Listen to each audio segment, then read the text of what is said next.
کومو کسان ته چې د بېنظیرو روپۍ نه میلاویږي یا یې رجسټریشن کړی او هغو ته وایي چې تاسو د دې دپاره اهل نه او روپۍ چې دي دا ورته نه میلاویږي یا یې رجسټریشن کړی او د هغې 8 میاشتې یا کال شوی او هغه وایي چې موږ ته تر اوسه پورې دا روپۍ میلاو نه شوې نو دا ویډیو چې دی دا ستاسو دپاره ده د هغې دپاره چې دی ویډیو به پوره ګورئ یو لایک شیر کمنټ چې دی ویډیو له لازم ورکوئ بل دا ویډیو معلوماتي او د غریبانو دپاره نو تاسو دا ویډیو رالی مخکې شیر کوئ چې نورو کسانو ته هم ورسي ځکه زیاتکر کسان داسې دي چې هغه د دې په باره کې تپوس کوي چې موږ ته د بېنظیر روپۍ چې دي تر اوسه پورې میلاو نه شوې یا موږ رجسټریشن کړی دی د هغې 8 میاشتې وشوې دغه شان ځینې کسان وایي موږ رجسټریشن کړی دی موږ ته وایي چې تاسو د دې دپاره اهل نه یې نو موږ به څه چل کوو نو کومو کسانو ته چې د بېنظیر روپۍ نه میلاویږي نو د هغې دپاره به تاسو داسې چل کوئ چې تاسو به رجسټریشن کوئ کومو کسانو چې رجسټریشن نه یې کړی نو د هغې دپاره به تاسو رجسټریشن کوئ د هغې نه وروسته چې دی دا روپۍ به تاسو ته میلاویږي که تاسو ته دا روپۍ میلاو نه شوه د دې دپاره تاسو اهل نه شوئ نو تاسو ته به راشن چې دی دا میلاویږي لکه راشن سبسیډي پروګرام پکې راشي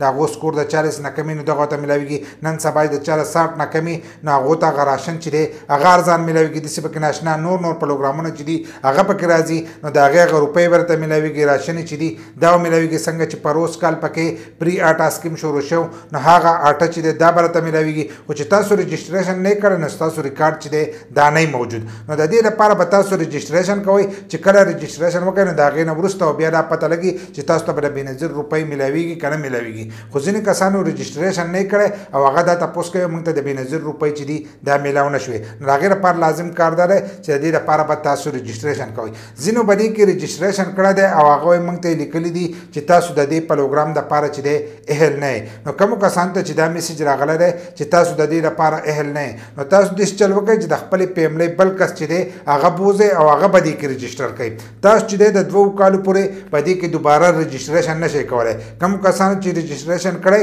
او د هغې نه وروسته ورته راغلي چې تاسو د دې پروګرام دپاره اهل نه یې نو د هغې دپاره به تاسو 2 کاله چې دی صبر به کوئ او 2 کاله پس چې دی تاسو به دوباره رجسټریشن کوئ هر کله چې تاسو رجسټریشن کوئ نو معلومات چې دي هلته کې صحیح ورکوئ ځکه ځینې کسان پکې دروغ وایي نو چې دروغ تاسو وایئ نو بیا به تاسو د دې پروګرام دپاره چې دی اهل به نه یې ځکه چې هغو ستاسو یو دروغ راونول نو هغه کېدای شي که دا نور هم دروغ ویلي لکه تاسو اوس وایئ زموږ سره پاسپورټ نشته زموږ بچي چې دي هغه به بهر ملکونو کې نه دي نو دا هر سره چې دي دا په کمپیوټر کې پراته وي ځکه څوک چې بهر ملک ته تللی نو د هغو هغه ریکارډ هم پروت وي یا تاسو وایئ زموږ بچو له ودونه نه دي کړي یا یې وله ودونه کړي زموږ نه جدا دي نو دا ټول ریکارډونه چې دي دا هلته کې په کمپیوټر کې پراته وي په نادرا کې پراته وي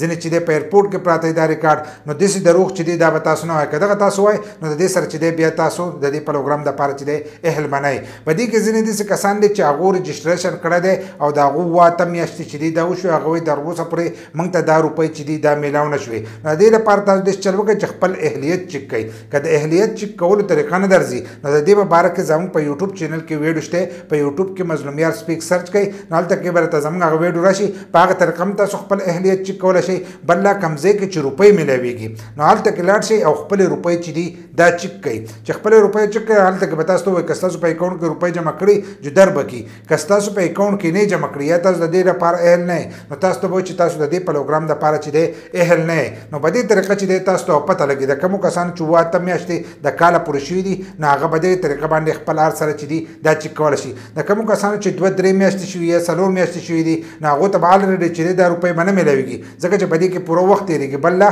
چې نوي کسان رجسټریشن کوي نو په دې کې لږ وخت تېرېږي نو کېدای شي 8 میاشتې پکې تېرې شي کال پکې تېر شي د هغې نه وروسته چې دی دغه روپۍ به تاسو ته میلاویږي نو د دې په باره کې به زیاتکر کسان تپوس کوم نو د دې ویډیو په ترو باندې چې دی تاسو به پوه شئ